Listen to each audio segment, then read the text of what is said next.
Monsieur l'administrateur, mes chers collègues, mesdames, messieurs, chers amis.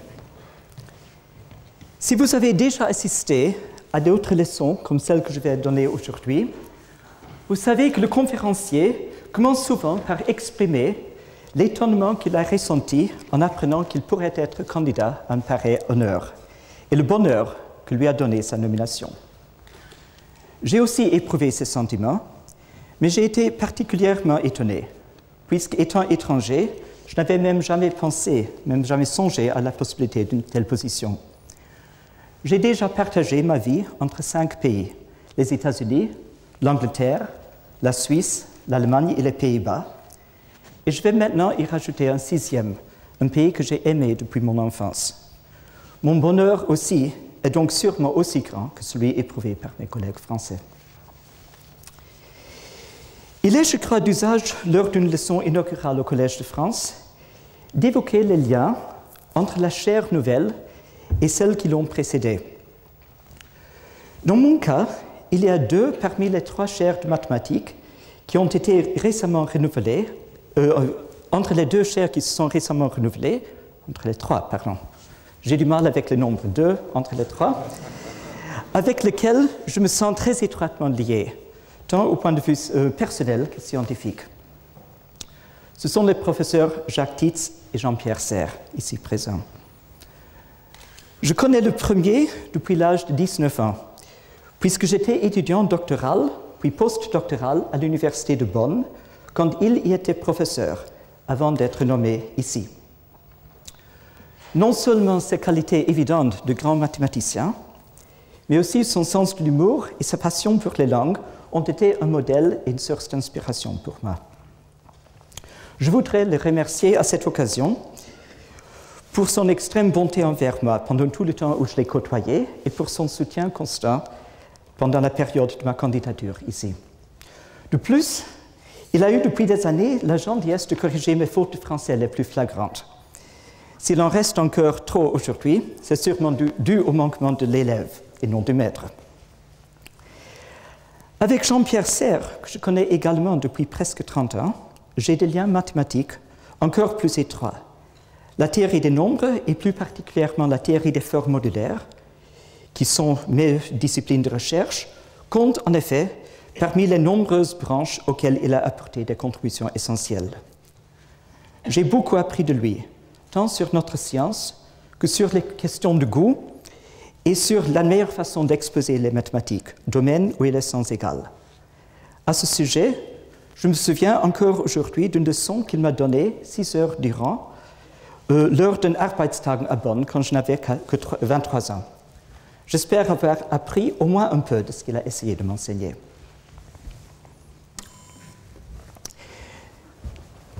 Mes chers collègues, mesdames, messieurs, en préparant cette leçon, mon intention première était de me présenter grâce à quelques considérations d'ordre personnel. Peut-être aurais-je aussi rajouté quelques réflexions générales sur le rôle et la nature des mathématiques. Mais j'ai préféré ne pas le faire et donner à cette conférence une orientation strictement mathématique. L'idéal serait bien sûr qu'elle soit à la fois compréhensible pour les non-mathématiciens et non triviale pour les mathématiciens. C'est évidemment un but inaccessible et je crains même d'arriver au résultat exactement opposé. Mais j'aimerais quand même essayer au moins de vous montrer la beauté de ma discipline et la fascination qu'elle peut exercer au point d'y consacrer une vie. En fin de compte, c'est peut-être aussi la meilleure façon de me présenter. Parmi les différentes branches des mathématiques dites pures, la théorie des nombres est dans un sens la plus pure de toutes. Dans un sens, c'est le domaine le plus éloigné des applications concrètes en technologie ou en sciences, bien que celles-ci existent, notamment en cryptographie et en théorie de code. D'autre part, les objets étudiés, à savoir les nombres entiers 1, 2, 3, etc., sont les objets les plus basiques, les moins construits de tous les objets étudiés par les mathématiciens. Et dans cette théorie, l'étude des équations dites diophantiennes est peut-être la plus séduisante et la plus accessible aux non-spécialistes. C'est de cette théorie et des théories liées des courbes elliptiques et des formes modulaires dont je vais vous parler aujourd'hui et aussi dans les cours que je donnerai dans les prochaines années. La théorie des nombres est non seulement la plus pure, mais aussi l'une des branches les plus anciennes des mathématiques. Déjà dans l'Antiquité, par exemple, on a étudié la question de trouver des solutions en nombres entiers, comme par exemple 9, c'est visible ou pas trop? Ça va? La question de trouver des solutions en nombres entiers, comme 9 plus 16 égale 25, de l'équation A2 plus B2 égale à C2. Cette équation, motivée initialement par le théorème dit de Pythagore, grande différence, par le théorème de Pythagore et par la nécessité de mesurer les parcelles, de construire des angles droits pour mesurer les parcelles rectangulaires, a été analysée ensuite bien au-delà de ce besoin pratique par plusieurs peuples anciens tels que les Chinois, les Grecs, les Indiens, etc. Ils ont tous découvert des algorithmes qui nous permettent d'obtenir non seulement une solution, mais une infinité de solutions de cette équation. Bien sûr, on a étudié aussi d'autres questions en théorie des nombres à cette époque, par exemple les nombres premiers, leur définition, la décomposabilité de chaque nombre en facteurs premiers, tout ça se trouve dans les éléments d'Euclide. Mais c'est surtout Diophante, un mathématicien alexandrin du IIIe siècle de notre ère, qui a inventé tout d'abord un système de notation algébrique et aussi le domaine qu'on appelle maintenant les équations diophantiennes, c'est-à-dire la question de résoudre de telles équations en nombre entier ou fractionnaire. Ces équations ont continué à fasciner les mathématiciens professionnels et amateurs depuis cette date. Dans ma leçon aujourd'hui, j'essaierai, sans suivre ce chemin historique, de vous donner quelques idées des questions étudiées dans le domaine, des résultats obtenus et des liens souvent inattendus avec d'autres branches des mathématiques. Je commence par un exemple simple et classique. C'est une question posée par Fermat au XVIIe siècle et on croit aussi devant lui déjà par Diophante. C'est la question de savoir pour un nombre P premier, un nombre premier P, donc un nombre qui n'a pas de facteur plus petit que lui-même, si ce nombre se décompose en deux carrés, en somme de deux carrés. Donc est-ce que P s'écrit comme x2 plus y2? Fermat a trouvé et a démontré également la réponse qui est très très belle, très simple et très belle.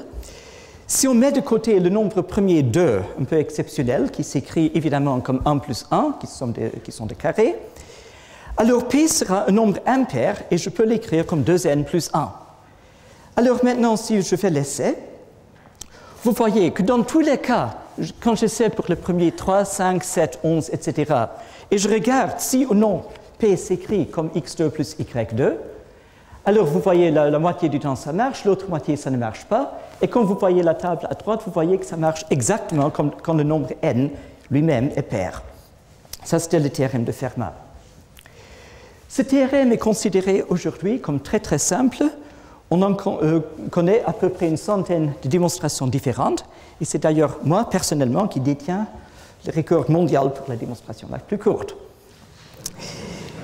Mais ce théorème qu'on voit maintenant comme étant très facile est quand même très très profond et a donné lieu à de nombreuses théories d'une grande importance dans les mathématiques contemporaines, telles que la théorie algébrique des nombres, la théorie des anneaux, la théorie des corps de classe, etc. Pour ma conférence aujourd'hui, je ne vais pas considérer cette équation, mais d'autres classes de problèmes un peu différents, celle de trouver les points rationnels sur des courbes planes. J'écris peut-être des mots-clés. Donc j'avais déjà comme thème général les équations diophantiennes.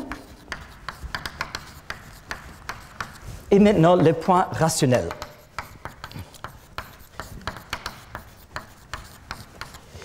Si on reprend l'exemple que j'avais tout à l'heure, qui est toujours là, x2 plus y2 égale à c2, vous voyez qu'on n'a qu'à diviser le tout par c2 pour changer cette équation dans l'équation équivalente x2 plus y2 égale à 1, donc une équation équivalente et plus simple.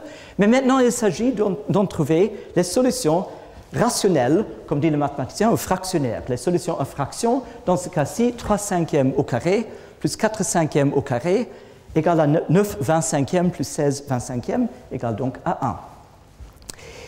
Mais ce changement de point de vue a l'avantage que l'on sait qu'une telle équation, donc j'ai une équation qui relie deux nombres x et y, ici x2 plus y2 égale à 1, une telle équation décrit une relation entre x et y qui a une représentation visuelle que bien sûr Diophante ne connaissait pas, qui a été découverte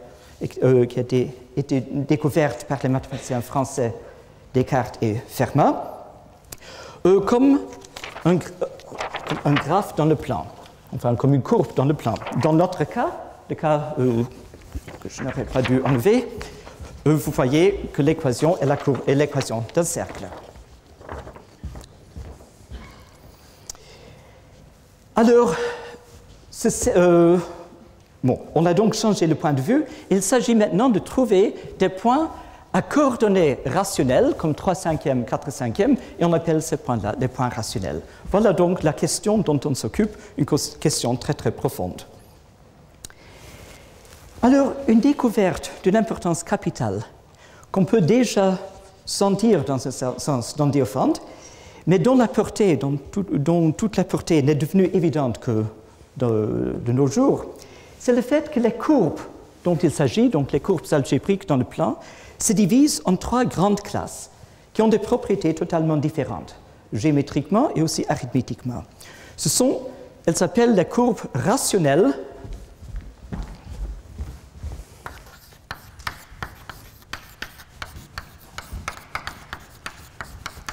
les courbes elliptiques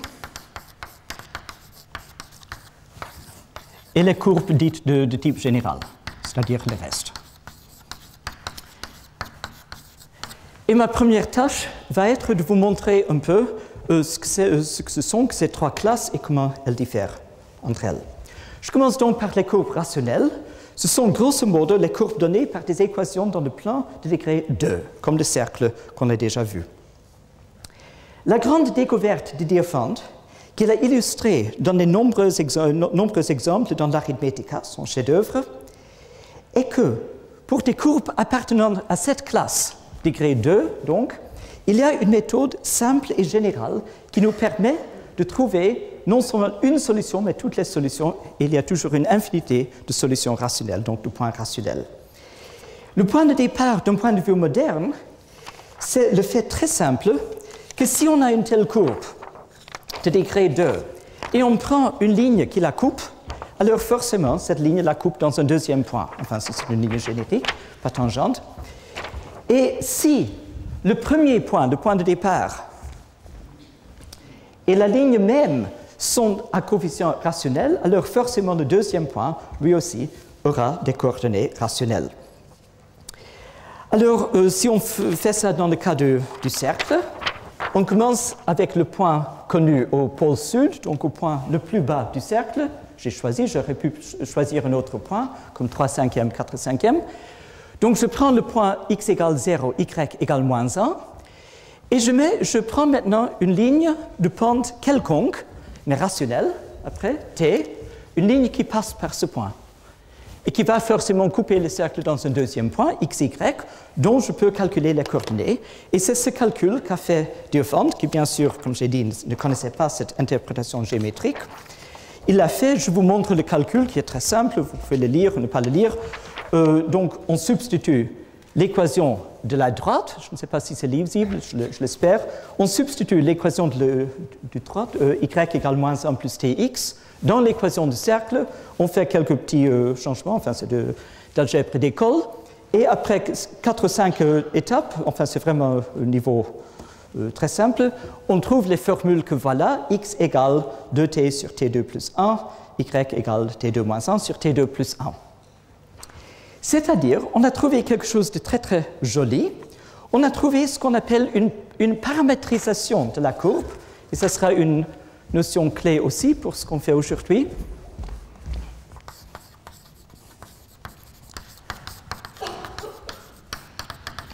Une paramétrisation veut dire qu'il y a deux fonctions, x majuscule de t et y majuscule de t.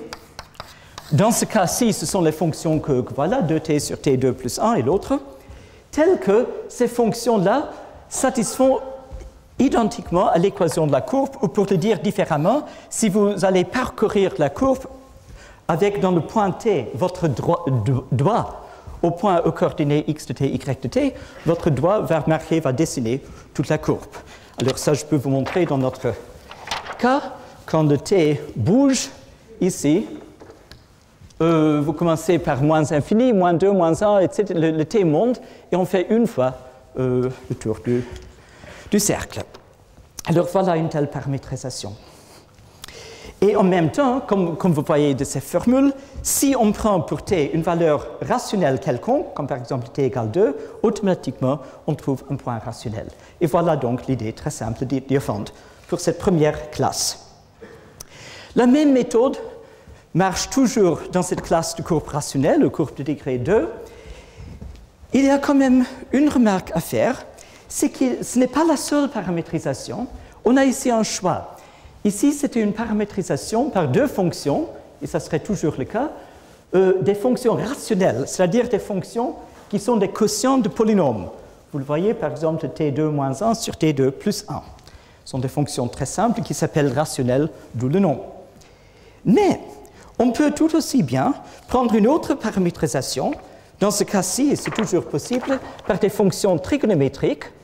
Dans ce cas-ci, ce seraient les fonctions cosinus t et sinus t, qui satisfont elles aussi identiquement à l'équation x2 plus y2 égale 1. Et là, vous aurez aussi un point qui, quand t bouge, donc dans le temps, va tracer la courbe, mais cette fois-ci, une infinité de fois. Je commence par exemple par t égale 0, pi sur 2, pi, 3pi sur 2, 2pi, 4pi, etc. Mais vous voyez que je vais trouver le même point, par exemple ce point-là, le point 1, 0, une infinité de fois. La raison étant que cette fonction-ci est périodique, donc elle possède, comme je l'ai écrit ici, elle possède la propriété que si vous faites une translation t va vers t plus 2pi, la valeur des deux fonctions, même x de t et y de t, ne change pas. Ça aussi, bien sûr, on peut le représenter de façon graphique, comme il suit. Alors ici, on a donc même un certain choix. On a des paramétrisations par des fonctions soit rationnelles, soit trigonométriques. Si nous continuons maintenant aux équations de degré 3, là, ce sont les courbes elliptiques. Bon, tout d'abord, on ne saurait pas pourquoi degré 2, degré 3, pourquoi c'est ça qui a une si grande importance. Mais vous allez voir pourquoi. Ce qui se passe, si on a une courbe de degré 3, donc une courbe qu'on nomme une courbe elliptique, je vais dire pourquoi dans un instant, vous voyez qu'il y a quelque chose qui a changé. Maintenant, le degré est 3, et donc une ligne quelconque qui avant a coupé la courbe en 2 points, maintenant va couper la courbe en 3 points. Donc la méthode de Diophante échoue. Si je commence avec un point P qui m'est connu, qui est déjà rationnel, il n'y a aucune raison pour que les deux autres points Q et R, que je peux bouger de façon continue, soient eux aussi rationnels. Mais si P et Q, les deux, si donc deux des trois solutions, des 3 points sur cette ligne, sont déjà à coefficient rationnel, alors le troisième point le sera automatiquement. Ça nous donne donc quelque chose de très très important. C'est une méthode de composition, on dit aussi d'addition. Je peux prendre la somme ou la composition de 2 points, P et Q, et trouver un autre point, bon ce n'est pas exactement la somme, c'est presque la somme, moins P moins Q, qui sera R. Cette méthode est déjà, on peut déjà la trouver chez Diophante, pas dans ce cas-ci, dans le cas le plus général, Diophante l'a fait, évidemment, encore une fois, sans connaître cette interprétation géométrique, uniquement dans le cas où deux des points coïncident. Donc, on commence par un seul point connu, P égale Q. On prend la ligne tangente, donc ça veut dire qu'on compte le point P deux fois. On obtient un troisième point, enfin un deuxième point dans ce cas-ci, R, qui sera lui aussi à coefficient rationnel si P l'était. Et si on veut, on peut répéter la méthode. Je peux prendre une ligne tangente à la courbe par le point R, trouver un autre point S, le refaire, trouver un point T, etc., jusqu'à la fin de l'alphabet. Et même, bien sûr, après. Alors, c'est à cause de ceci, et uniquement, si j'ose dire, à cause de ceci, que les courbes rationnelles auront une structure très simple, pas du tout simple, mais très profonde, parce qu'il y a cette loi d'addition, cette loi de composition. On peut demander ce qui se passe avec les paramétrisations. Là aussi, il y a une paramétrisation par des fonctions, mais un peu plus compliquées qu'avant. Avant, nous avions les fonctions rationnelles, mais aussi les fonctions trigonométriques qui possédaient une certaine périodicité simple, x de t égale à x de, par exemple, t plus 2pi. Pour les fonctions elliptiques, c'est plus compliqué. On a pour les courbes elliptiques, pardon, on a une paramétrisation aussi, je n'arrive pas à dire ce mot, par des fonctions dites elliptiques. Donc ces fonctions-là, x et y, satisfont à deux périodicités indépendantes. Je peux remplacer t par t plus a, ou bien t par t plus b, et dans les deux cas, je trouverai la même valeur. Mais ces valeurs a et b, il ne faut pas penser que je bouge comme ça a, et je bouge un peu plus loin b. Ici, t doit être vu comme un nombre complexe, un nombre deux-dimensionnel, si on veut. A et b sont des directions différentes dans le plan, et je peux donc bouger mon point. Je peux commencer par t et aller vers t plus a ou bien t plus b. Je peux donc indépendamment me déplacer dans l'une des deux directions qui définissent ce réseau dans le plan. Les fonctions qui satisfont à cette double périodicité sont très importantes. Elles ont été inventées et étudiées par des grands mathématiciens du XIXe siècle, Gauss, Abel, Jacob et plusieurs autres. Et c'est à cause de ça qu'on appelle ces courbes-ci elliptiques, les courbes elliptiques. Enfin, pour la troisième, qui sont les courbes de type général, qui sont tout le reste, là, malheureusement ou heureusement, il n'y a rien comme ça. Il n'y a pas de loi d'addition, il n'y a pas de paramétrisation, il n'y a pas de structure connue, il n'y a pas d'algorithme pour trouver même une solution, certainement pas pour trouver toutes les solutions d'une équation donnée. On dispose d'un seul théorème, mais c'est un très très grand théorème, l'un des joyaux des mathématiques contemporaines. C'est le théorème de Faltings, mon collègue d'ailleurs à Bonn, qui dit que dans ce cas-ci, comme l'avait conjecturé Mordell en 1917, il n'y aura jamais qu'un nombre fini de solutions. Donc, en résumé, pour ce que j'ai dit jusqu'à maintenant, nous avons trois types de courbes. Les courbes rationnelles, qui sont des courbes de degré 2. Dans ce cas-là, j'ai un choix. Il y a des paramétrisations, soit par des fonctions rationnelles, quotient de polynômes, soit par des fonctions trigonométriques, simplement périodiques. Il y a toujours, à cause de cette méthode de Diophante, un nombre infini de points rationnels. Dans le cas des courbes elliptiques, les courbes de degré 3, il y a cette paramétrisation par les fonctions elliptiques, donc doublement périodiques, avec cette périodicité que vous voyez là. Et le nombre de points rationnels, ça je ne l'avais pas dit, peut être fini, peut être infini. Bon, c'est un énoncé un peu vague, ça ne laisse pas beaucoup d'autres possibilités. Mais même dans le cas où il est infini, il y a un grand théorème, le théorème de Mordell, qui dit que même si le nombre de solutions est infini, toutes les solutions se déduisent à partir d'un nombre fini en utilisant les méthodes de composition que j'ai expliquées tout à l'heure. Donc ça, c'est le grand théorème à ce niveau-là pour les courbes elliptiques. Et enfin, pour les courbes de type général, grosso modo les courbes de degré au moins 4, il n'y a aucune paramétrisation, enfin on ne connaît aucune, on ne croit pas qu'elle existe. Il y a toujours un nombre fini de points rationnels, mais c'est un théorème très très profond dû à Faltings. Une remarque philosophique. En mathématiques, sans doute dans d'autres sciences, mais dans d'autres sciences, on choisit les problèmes par leur importance. Par exemple, en physique, on voit qu'il y a certains problèmes qu'il faut absolument étudier. En mathématiques, on ne sait pas au début quels problèmes seront importants. Enfin, si c'est la mathématique pure, évidemment, si c'est appliqué, on vient d'un problème donné.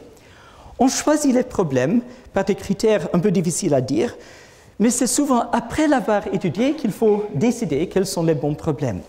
Ici, il n'y a aucune raison a priori pour que les courbes de degré 3 donnent lieu à une théorie plus intéressante que les autres.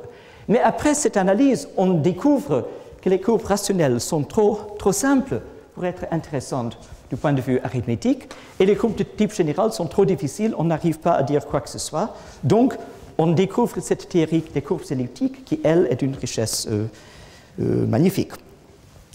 On a vu aussi qu'il y a ici une dichotomie.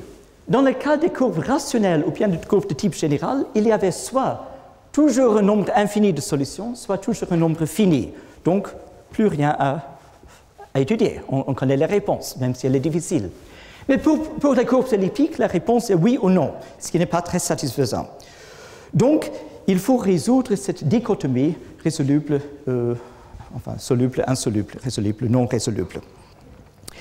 Il s'avère que ce problème-là, le problème de décider quelle courbe elliptique, un nombre infini de solutions rationnelles, quelle courbe elliptique n'a qu'un nombre fini, est vraiment un bon problème dans le sens que j'ai évoqué tout à l'heure. Et c'est de ça que je vais parler dans le temps qui me reste. Alors, ici aussi, il y a une réponse à cette question, et la réponse va venir d'une théorie que j'ai déjà mentionnée au début, c'est la théorie des fonctions modulaires, ou des formes modulaires, c'est une variante technique. C'est un lien entre deux choses très différentes qui a été découvert lentement par plusieurs mathématiciens, et on a pu formuler une conjecture audacieuse, à l'époque, associée au nom de Taniyama, Shimura et Weil. Cette conjecture dit que chaque courbe elliptique possède toujours non seulement la paramétrisation qu'on a déjà vue par des fonctions elliptiques et qu'on connaissait depuis le XIXe siècle, mais aussi une autre paramétrisation par un autre type de fonction, les fonctions modulaires, que je vais expliquer dans un instant. Cette conjecture a été démontrée, comme vous voyez là, par Andrew Wiles et par ses collaborateurs, enfin ceux qui l'ont suivi, dans les années 1994 jusqu'à 2000. Et c'est l'un des exploits les plus grands dans toutes les mathématiques contemporaines. C'est d'ailleurs sans doute le plus célèbre. C'est le résultat sur lequel on a lu le plus dans la presse. Vous avez sans doute vu les articles qui sont parus il y a quelques années dans tous les journaux, ou peut-être le livre de Singh, qui a été un best-seller, sur le dernier théorème de Fermat. Et il s'est avéré que cette conjecture-là implique exactement le dernier théorème de Fermat, qui était le résultat, la conjecture la plus célèbre dans toutes les mathématiques, avant qu'elle ait été démontrée. Donc voilà le lien entre ces deux choses. Ce lien a été découvert par Frey et par Serre et démontré quelques années plus tard par Ken Ribet. Et le lien est l'énoncé suivant, donc, qui était lui aussi une conjecture, mais comme j'ai dit, qui a été démontrée par Ribet. Si on part de l'équation de Fermat, que je n'ai pas dit parce que tout le monde le connaît, a puissance n plus b puissance n égale c puissance n, a, b et c étant des entiers positifs, n au moins égale à 3. Si on a une telle solution, et on écrit la courbe elliptique très explicite que j'ai notée là, bon, l'équation n'a aucune importance, mais vous voyez qu'elle est explicite, alors on peut démontrer que cette courbe-là n'a aucune paramétrisation par des fonctions modulaires. Donc, comme conséquence, ce que Frey et Serre ont donc prédit et que Ribet a démontré, c'est que un contre-exemple au théorème de Fermat entraînerait un contre-exemple également au théorème que Wiles allait démontrer quelques années plus tard. Alors voilà un lien très inattendu à l'époque, très surprenant encore pour les mathématiciens. Pourquoi cet énoncé un peu étrange sur les fonctions modulaires et les courbes elliptiques implique quoi que ce soit sur cette équation-là, qui est une équation d'ailleurs d'une courbe de type général et pas du tout modulaire. Je veux expliquer brièvement, puisque les fonctions modulaires sont un thème principal pour moi, ce que c'est qu'une fonction modulaire dans cet énoncé. Alors tout à l'heure, nous avons vu qu'une fonction elliptique avait une double périodicité. Je vous avais montré ici. Une double périodicité, on peut se déplacer dans deux sens indépendants, A et B, mais il y a quelque chose de spécial. Ces deux déplacements commutent, comme on dit en mathématiques, entre eux. C'est-à-dire que si on se déplace dans la direction A et après dans la direction B, ou bien qu'on va dans la direction B et après dans la direction A, on arrive au même point. Donc il y a deux périodicités, c'est plus compliqué que la fonction sinus, mais c'est quand même très très simple. Du point de vue graphique, vous allez reconnaître, si vous connaissez le célèbre artiste néerlandais Escher, l'un de ses dessins. Voilà le réseau que j'ai eu tout à l'heure. Et vous voyez que ce réseau, les petits oiseaux, enfin je ne sais pas trop ce que c'est, voilà deux copies de la même chose, si j'arrive à les mettre l'une sur l'autre. Alors voilà une copie identique, et maintenant je peux me déplacer soit par exemple à droite, à un certain moment je retombe sur le même point, soit en haut. Donc j'ai deux translations indépendantes qui transforment ce réseau en lui-même. Mais comme j'ai dit, et c'est le point essentiel, les deux commutent entre elles. Ça n'a aucune importance si je vais avec mon transparent 2 cm à droite et puis en haut, ou bien inversement. Pour les fonctions modulaires, on a aussi une telle symétrie infinie. On appelle ça une symétrie pour des raisons qui deviennent évidentes, comme vous voyez le dessin. On a aussi pour les fonctions modulaires une symétrie du même type, mais ici beaucoup plus compliquée, tellement plus compliquée qu'au lieu d'écrire des équations, je veux juste montrer un autre dessin du même artiste Escher. C'est le ciel et l'enfer, je crois, il appelait ça Himmel und Hell. Et vous voyez des diables et des anges qui, ce n'est pas très clair, mais bon, vous voyez l'idée. Et là, chaque ange, par exemple, je peux par exemple prendre ce point-là et tourner 120 degrés, et chaque ange et chaque diable va se mettre sur un autre. On peut également prendre ce point-là, ou ce point-là, et tourner aussi 120 degrés.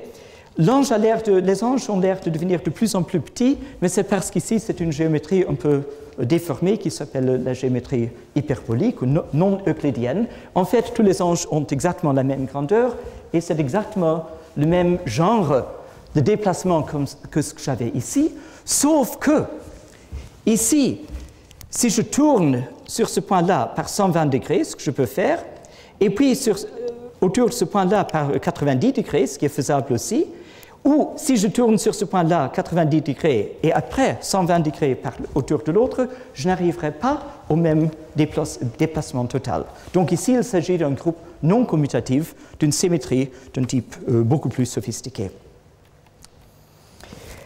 Alors, cette découverte, qui était une conjecture pendant très longtemps, c'est une conjecture qu'on avait déjà démontrée dans beaucoup de cas spéciaux, mais qu'on n'avait pas en toute généralité, ou même en aucune généralité, je dirais, avant le théorème de Wiles.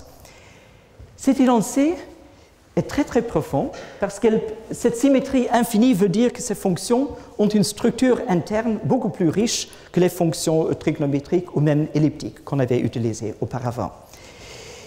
Donc, il n'est peut-être pas surprenant, mais c'était quand même très surprenant à l'époque, c'était dans les années 60, que cette même découverte, le fait que les fonctions modulaires soient liées aux courbes elliptiques, donne aussi la réponse à notre problème de résoudre la dichotomie résoluble-non résoluble pour les courbes elliptiques. Vous vous souvenez du fait qu'on avait la question quelles courbes elliptiques possèdent un nombre infini de solutions, quelles courbes ont un nombre fini de solutions. Et là aussi, ça va être les fonctions modulaires qui vont nous donner la réponse totale à cette question. Avant de l'expliquer, j'aimerais pourtant vous donner un exemple concret que je vais utiliser dans toute la suite de la conférence pour que vous ayez un problème vraiment explicite dans la tête. C'est un problème très joli d'ailleurs. Au début de ma conférence, j'ai parlé de l'équation de Fermat, ou de la question plutôt de Fermat, qui était, étant donné un nombre premier P, est-ce que, oui ou non, ce nombre premier peut se décomposer en somme de deux carrés? Alors ça, c'était Fermat, vers 1640 peut-être à peu près, je ne sais pas exactement la date. Et la question que je vais considérer maintenant, qui est due à Sylvester, un mathématicien britannique, vers 1870, donc aussi un peu ancien, c'est exactement la même chose, mais c'est une question beaucoup plus difficile, avec les troisièmes puissances, c'est-à-dire quel nombre premier peut se décomposer et quel nombre premier ne peut pas se décomposer en somme de deux cubes, de deux troisièmes puissances. Alors, je vous donne quelques exemples numériques. Si je prends par exemple le nombre premier 7, alors je peux écrire 7 comme 8 moins 1. 8, c'est 2 fois 2 fois 2, donc 2 au cube, 2 à la puissance 3, plus moins 1 fois moins 1 fois moins 1, donc moins 1 cube. Alors, j'ai l'air d'avoir triché, parce que la somme, ce n'est pas la différence, mais à la différence des carrés, les cubes peuvent très bien être négatifs. Et donc, au lieu de demander la somme, je peux demander la différence, ça ne change rien du tout. D'ailleurs, on va voir dans un instant que s'il y a une solution du tout, positive ou négative, il y aura toujours une infinité de solutions, i positives, i négatives, donc on n'a pas de... C'était du russe, enfin, positif et aussi négatif. Bon, alors voilà le premier exemple, c'est un peu trop simple. Je prends un autre, le nombre 13. Si vous essayez de faire la même chose avec 13, avec des entiers, vous n'arrivez pas. Mais si vous voyez, par hasard, que 13 s'écrit comme 352 divisé par 27, et que 352 s'écrit comme 343 plus 8, et que 343 est égal à 7 fois 7 plus 7, et 8 à 2 fois 2 plus fois 2, et 27 aussi à 3 fois 3 fois 3, alors vous verrez que le nombre 13 se décompose en somme de deux cubes rationnels ou fractionnaires, cette fois 7 tiers au cube plus 2 tiers cube, enfin puissance 3. Alors là, on voit déjà que c'est un peu moins évident. Je viens de faire la remarque que, comme conséquence de cette loi d'addition ou de composition de solutions qu'on a déjà vue, cette loi qui venait du fait que sur une courbe elliptique, on pouvait prendre deux points et trouver le troisième point d'intersection avec la ligne qu'elle décrive. Avec cette loi, on voit assez facilement que pour chaque premier, sauf encore une fois le premier 2, qui est un peu spécial toujours, que pour chaque premier, s'il y a une solution du tout, j'ai perdu le transparent qui avait ça, j'avais un exemple numérique ici avec 19, voilà. S'il y a une solution du tout, par exemple pour 19, je peux écrire 19 comme 5 divisé par 2 cubes, plus 3 divisé par 2 cubes. Mais s'il y a une telle solution, il y a automatiquement une infinité. Ici, vous en voyez toute une liste avec des nombres positifs et après avec des nombres négatifs, il existe une infinité de deux types. Alors là aussi, on voit déjà qu'il y a une structure non évidente, mais je veux quand même souligner le fait que ce problème soit très très difficile. Par exemple, si je prends non le premier 7 ou 13, mais le premier 5, il n'y a aucune représentation. Mais comment arrivera-t-on à le démontrer? Vous ne pouvez quand même pas essayer tous les nombres rationnels x et y pour voir que x3 plus y3 n'est jamais égal à 5. Encore plus convaincant peut-être, si vous choisissez le premier français, vous connaissez tous. Alors, là, j'ai écrit une décomposition. Vous pouvez dire que là aussi, si je continue, il y aura des solutions de plus en plus compliquées. Donc, à un certain moment, j'arrive aussi à des solutions énormes. Mais ici, c'est la solution la plus simple, avec le moins de chiffres. Et bon, je regrette de dire, puisqu'il est moins français, mais si on prend le nombre non premier beaucoup plus petit, 382, on a une solution encore beaucoup plus impressionnante. Ça, c'est la solution la plus simple dans ce cas-là. Donc, on voit là un problème qui est vraiment profond, qui peut être sans intérêt a priori, mais le problème même nous force à nous y intéresser. Pourquoi est-ce qu'il y a des premiers, comme 5, qui n'ont aucune représentation, comme somme de deux cubes, d'autres, comme 7 ou 13, qui ont des représentations très simples, et d'autres, comme 1789, qui n'ont que des solutions extrêmement compliquées. Et surtout, comment décider pour un premier donné, c'est la question de Sylvester, comment décider si la réponse sera oui ou non? Alors là, je l'ai déjà dit, la réponse vient aussi du même domaine des fonctions ou des formes qui sont plus ou moins la même chose, des formes modulaires. Et cette réponse s'appelle la conjecture de Birch et Swinnerton-Dyer, deux collègues anglais. Et cette conjecture, bon, je dis sans trop expliquer, je vais dire dans un instant un peu plus, en utilisant la théorie des formes modulaires ou des fonctions modulaires, on peut associer, on peut attacher à chaque courbe elliptique un nombre S, un entier, calculable, je l'appelle le nombre magique, mais un nombre qu'on arrive vraiment à calculer pour une courbe donnée. Et la conjecture dit qu'une fois qu'on a ce nombre, si S, ce nombre S magique, est différent de 0, alors la courbe n'aura pas de points rationnels, au moins qu'un nombre fini, qui sont dans ce cas-là assez triviaux, donc des points qu'on comprend totalement. Donc il n'y a pas de solution intéressante. Si par contre ce nombre S calculable est égal à 0, alors d'après cette conjecture, il y aura un nombre infini de solutions. Bon, cette conjecture est encore très très loin d'être démontrée complètement. En fait, c'est l'un des 7 problèmes présentés dans dans cet amphithéâtre-ci, il y a plus ou moins exactement un an, pour lesquels le mathématicien, le millionnaire américain Landon Clay a offert des prix d'$1 million par problème pour trouver les solutions. Donc Feynman n'était pas sur la liste parce que c'était déjà résolu, mais il y avait 7 problèmes, bien sûr toujours ouverts, tous les 7, et cette conjecture de Birch et Swinnerton-Dyer est l'un de ces problèmes. Donc c'est très très loin d'être résolu. Cependant, nous en savons déjà beaucoup. Dans un sens, on connaît la réponse totale. Le premier énoncé ici est déjà un théorème. Je vais vous montrer sur transparent dans un instant les noms. Mais on sait donc, par les résultats de Coates et Wiles et de Kolyvagin, que si ce nombre S, qui est calculable, est différent de 0, alors la courbe n'aura pas de solution non triviale, intéressante. Ça, c'est un théorème. Dans l'autre direction aussi, il y a un théorème que j'aimerais expliquer au moins brièvement. Ce théorème dit que, bon, on veut donc dans l'autre sens que si S est égal à 0, il y a un nombre infini. Alors le théorème dit un peu moins, il dit si S est 0, mais pas trop, alors là il y aura une solution. Donc il faut que S s'annule, mais pas de façon trop violente. Alors ça c'est quand même étrange parce que les nombres sont soit nuls en général, soit non nuls. Mais il se trouve que ce nombre-ci que je n'ai pas expliqué du tout, ce nombre que j'ai appelé S majuscule, le nombre magique, c'est à peu près, il y a une petite constante, mais qu'on connaît. C'est plus que juste un nombre, c'est la valeur d'une fonction, une fonction qui s'appelle la série L, lettre choisie par Dirichlet, la série L de la courbe, qui est une fonction d'une variable S ici minuscule, et cette fonction qui est elle aussi calculable, au moins si on sait que la courbe est modulaire, cette fonction-là a une valeur dans le point petit s égale à 1, qui sera soit nulle, soit non nulle.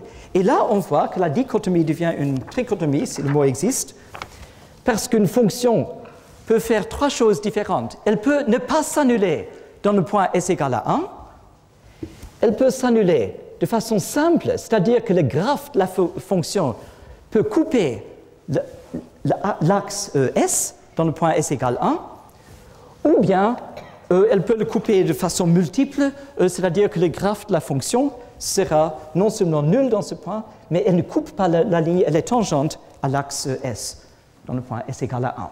Donc en termes mathématiques, en formule plutôt, c'était tout à fait mathématique, mais en formule, soit L de 1 est différent de 0, soit L de 1 s'annule, mais la dérivée L accent de 1 ne s'annule pas, soit L de 1 s'annule et la dérivée s'annule aussi.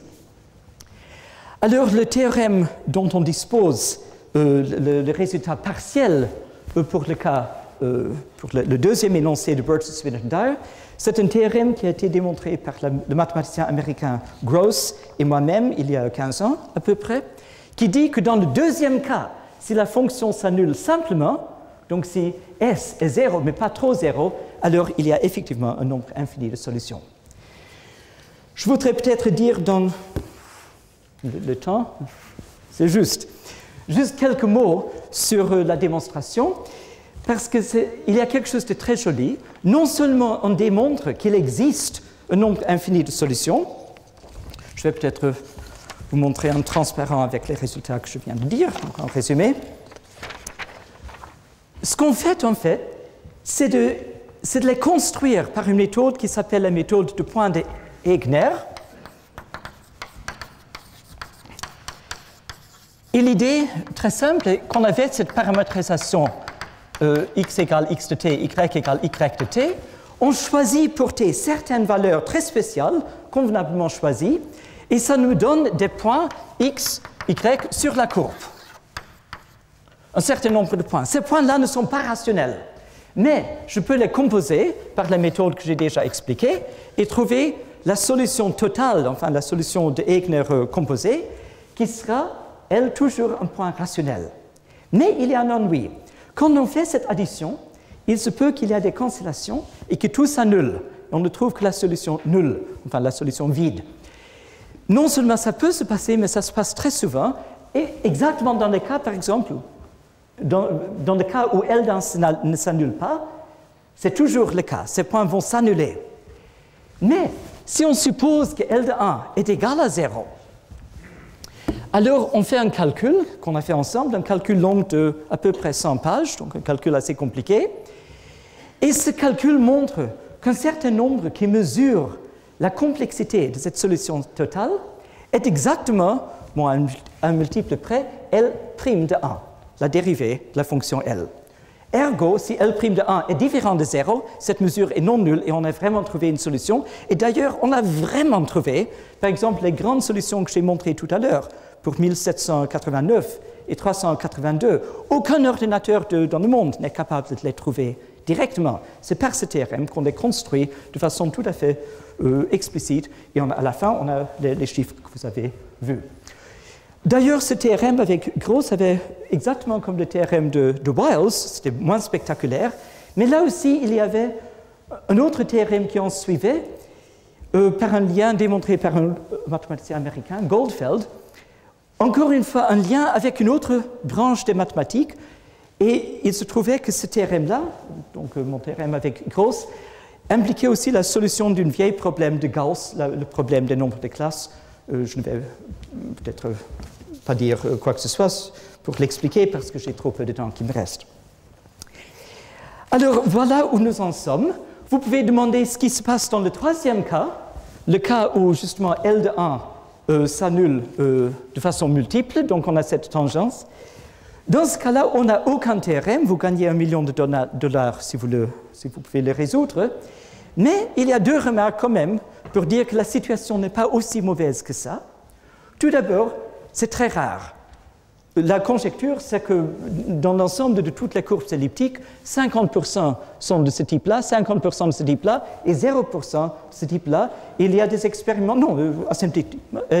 C'était d'ailleurs moi la personne qui a voulu montrer que cette conjecture est fausse. J'avais fait des expériences il y a 12 ans, mais maintenant on les a refaites en allant beaucoup plus loin, et ça a l'air vraiment d'être vrai. Donc, pour les courbes elliptiques générales, on a soit la situation, la première, soit la deuxième, la plupart du temps.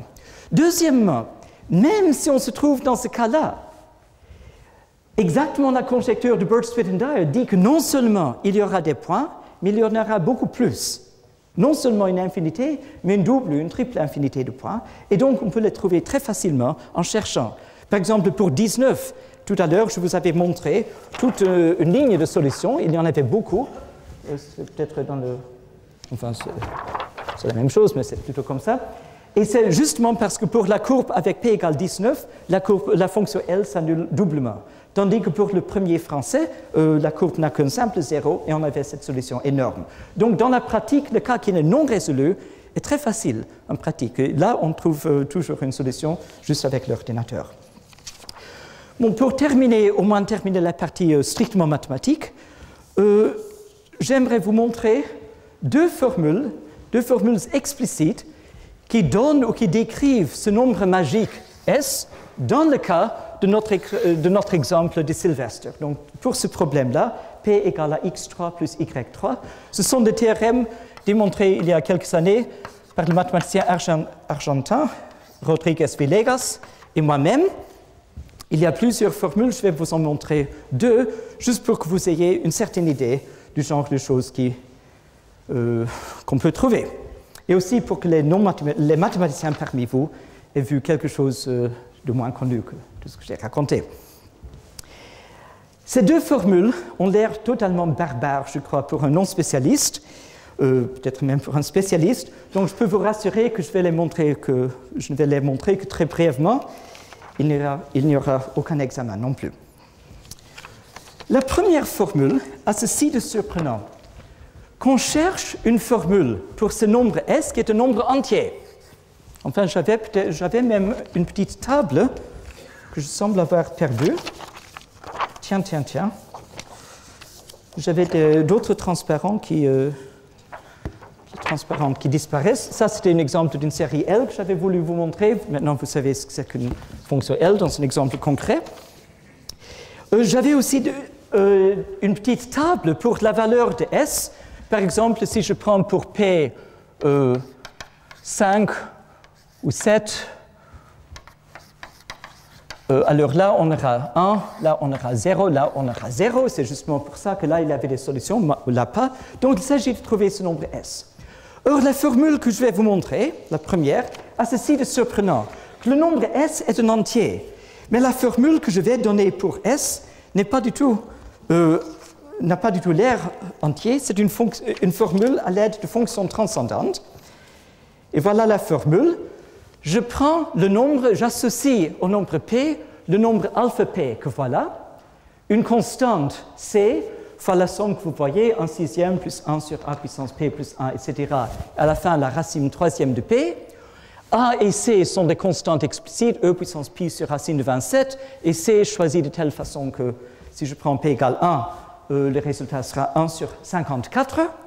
Alors voilà une formule que vous n'avez pas besoin de lire, mais vous voyez que c'est une formule explicite. Si P est égal à 19, je peux calculer ce nombre à une centaine de chiffres si je veux, et très facilement d'ailleurs. Alors, on démontre à l'aide de la théorie des fonctions modulaires que ce nombre alpha P qui est défini de façon purement transcendante, pas du tout algébrique, est quand même un nombre algébrique de degré exactement 2P moins 2. Je me suis placé dans le cas où P est égal à 9K plus 1, j'aurais dû le dire, juste pour ne pas mentir. Il se trouve que tous les autres cas sont beaucoup plus faciles, donc c'est le seul cas difficile. Alors, ce nombre-là est un nombre entier de degré 2P moins 2. Donc, la solution d'une équation algébrique, alpha P puissance 2P moins 2 plus S1 fois alpha P puissance 2P moins 3, etc. Et la réponse à notre question, c'est que S, le nombre cherché, est égal à ce coefficient S1 dans cette équation. Alors, une formule vraiment très, très surprenante. La deuxième formule, toujours avec Villegas, est d'un type très différent. On définit une certaine suite de nombres qui commencent comme ça, B0 égale à 1, B1 égale à 2, B2 égale à moins 152, etc. Ce sont des nombres qui croissent très vite, comme vous pouvez le voir, et on les calcule par un algorithme un peu compliqué, mais totalement élémentaire. Donc, on peut le montrer à quelqu'un au lycée. Voilà un dessin qui montre comment le calculer. Et pour ceux d'entre vous qui aiment ce genre de jeu, si vous étudiez ce dessin pendant quelques minutes, peut-être pas maintenant, vous verrez comment ça marche. Mais en tout cas, les nombres que je cherche, 1, 2, moins 152, 6848, etc., se trouvent au bord droit de ce dessin qui se termine là. Et à part ça, chaque nombre, comme par exemple 2700, les nombres en lettres grecques, sont toujours la somme des trois nombres qui se trouvent au nord-ouest, au nord et au nord-ouest du nombre, avec des coefficients qui se trouvent dans un cercle, un ovale et un carré. Et les coefficients-là sont donnés par des formules très, très simples et très banales que vous trouverez sans difficulté si vous cherchez pendant 5 minutes. Donc, on a un algorithme très explicite pour donner de certains nombres qui n'ont rien à faire, apparemment, avec notre problème. Et maintenant, le théorème qu'on a trouvé, c'est que si, pour un premier P, comme j'ai dit, du type spécial 9K plus 1, parce que les autres cas étaient déjà résolus, et la réponse est très très simple dans tous les autres cas, pour un tel premier, si P ne divise pas le nombre, ce grand nombre BK dont il s'agissait, et que j'ai perdu, enfin, trop de transparent là. Si P ne divise pas BK, alors notre nombre magique S sera différent de 0, et on sait donc, d'après le théorème de Coates et Wiles, que P ne sera pas la somme de deux cubes rationnels. Si, par contre, P divise BK, alors S sera égal à 0, et on ne sait pas totalement, mais on conjecture, et dans beaucoup de cas, on sait que P est dans ces cas-là la somme de deux cubes. Comme exemple, si je prends 19 à la forme 9K plus 1 avec K égale 2, je prends donc B2 qui est 152, et vous voyez assez facilement dans ce cas-là que 19 divise 152, et donc 19 devrait être une somme de deux cubes, et en effet, 19 est égal à 27 moins 8 qui sont des cubes. Même jeu pour 37, 37 est égal à 9 fois 4 plus 1, 37 divise B4, parce que c'était 9 fois 4 plus 1, B4 est ce nombre grand que vous voyez, et donc 37 devrait être une somme de deux cubes, et en effet, c'est 64 moins 27. Par contre, 73, qui est 9 fois 8 plus 1, ne divise pas B8, qui est le dernier nombre sur cette liste, et donc on sait dans ce cas-là que 73 ne sera pas la somme de deux cubes. Mesdames, Messieurs, chers collègues, je suis arrivé à la fin de la partie mathématique de ma conférence, et presque à la fin du temps aussi qui me reste, dont je dispose.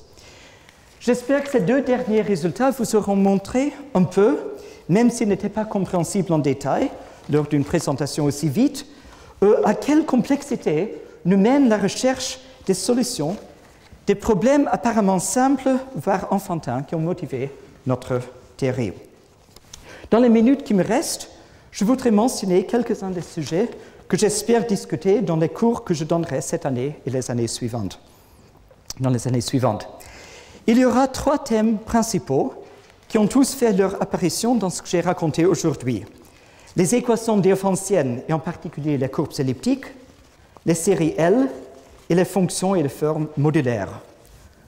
Je vous ai expliqué aujourd'hui comment les fonctions modulaires peuvent être utilisées pour obtenir des renseignements sur les équations différentielles et comment la série L en particulier, associée à une courbe elliptique, détermine la solubilité ou insolubilité de l'équation correspondante. En fait, cela n'est que l'une des raisons pour étudier ces objets qui sont beaucoup plus intéressantes que juste ça. Les fonctions modulaires et les formes modulaires possèdent une théorie très développée ayant des liens avec beaucoup de domaines mathématiques en dehors des équations différentielles.